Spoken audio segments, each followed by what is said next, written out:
Good morning, students. How are you all? I hope you all are good at home. So, today I am your English teacher, and today we are going to read the lesson number 6, that is a poem, Six and Out. So, physical games have always been the fascination of boys and girls everywhere in the world.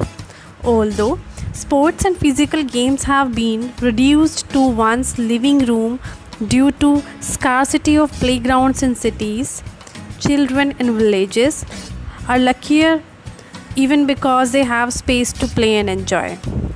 The poem represents a similar situation where children have been forced to play cricket outside the park because it closed due to at timings at 6 and they were out.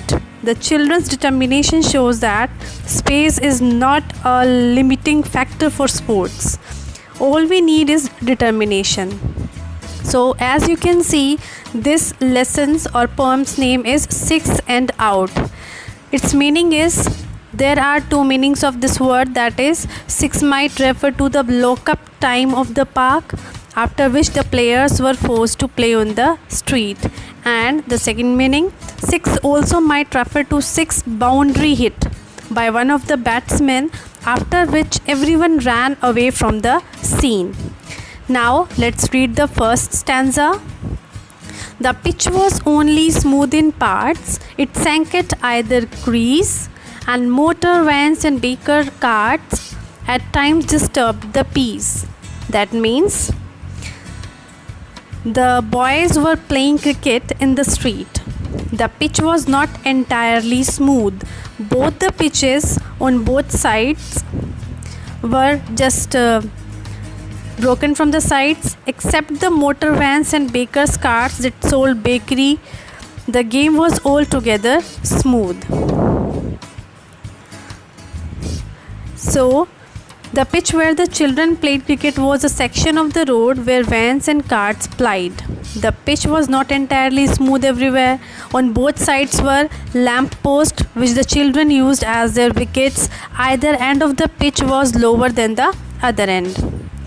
And it was very difficult to play cricket on the road because the road was not empty. Motor vans and carts drawn by bakers who sold their bakery passed by that road at intervals and disrupted their game. So as you are watching in this video also, that these children are playing cricket. Now we are going to move on the stanza 2. Second stanza is, the bowlers found it hard to hit the lamppost slender stem. The broader wicket opposite was cleared at 6 p.m. That means slender word means thin, stem means base, and cleared means closed. So boys found it hard for the bowlers to hit the wicket because it was not really a wicket. They have used the slender base of the lamp post as a wicket, and therefore it was hard to hit the wicket. As well as the children are playing cricket on the busy road because the park in which they had been playing earlier with broader wicket had been closed by 6 p.m. Due to their keen interest in cricket, they came to the busy road and started playing cricket on the road. And they have also used the broader wicket opposite. So this line suggests that the road was opposite a park where there was a typical cricket pitch was broader wicket. Next stanza. It was a keen, determined school, unorthodox and free. Harsh circumstances often made the rule and not the MCC. So in this stanza, keen means passionate, determined means strong-minded, and school word.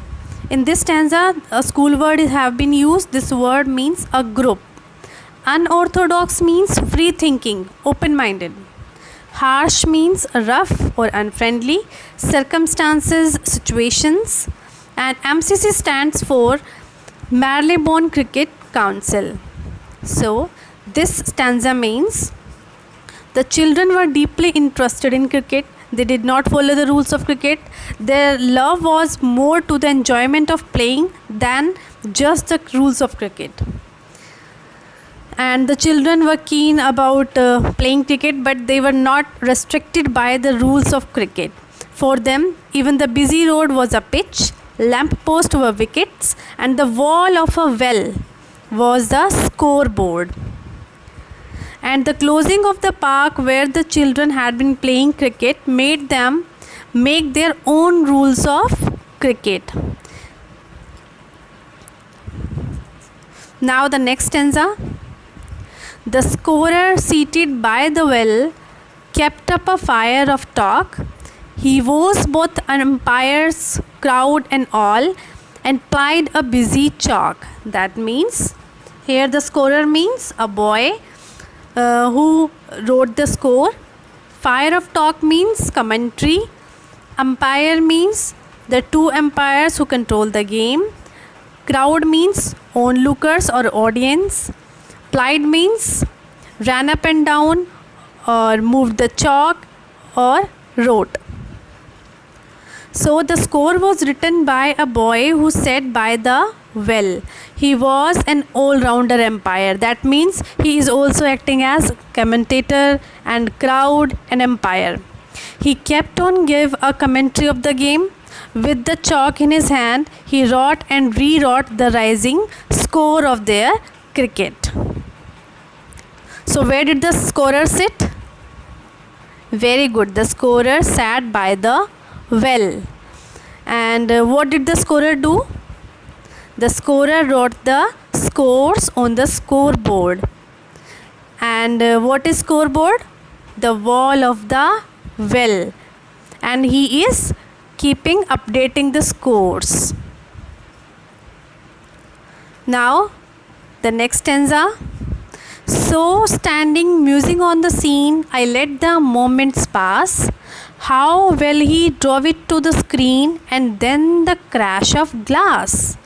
In this stanza, musing means thinking, and crash of glass means the ball broke the glass of a nearby window. So the narrator is in this stanza saying that he was watching and thinking about the boys who were playing the game of cricket.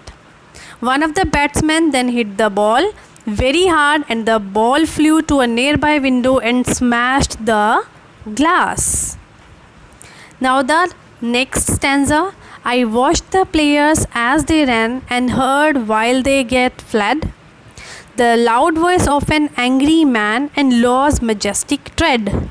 Here fled means ran away, and angry man means they are talking about the man whose window the children broke. So in this stanza, the players ran away because one of them drove the ball into a nearby house and broke their window. And the narrator heard the loud shouting of the owner of the house whose window the boys had broken. And it refers, in this stanza, narrator have been used the law's majestic tread. It means it refers to the fear that caught the children after breaking the glass of a man's window, and they are running away from the road for fear of being caught. Law is majestic, and violating the law evokes fear in the minds of people. So it was the whole poem, 6 and out. I hope you all have got the meaning of this poem. So please read it out and do the glossary. That means the words and meanings which are given in this poem in your course book. You have to do this glossary in your fair notebook. And please read it out carefully. So we will meet in the next class. Till then, take care. Bye-bye.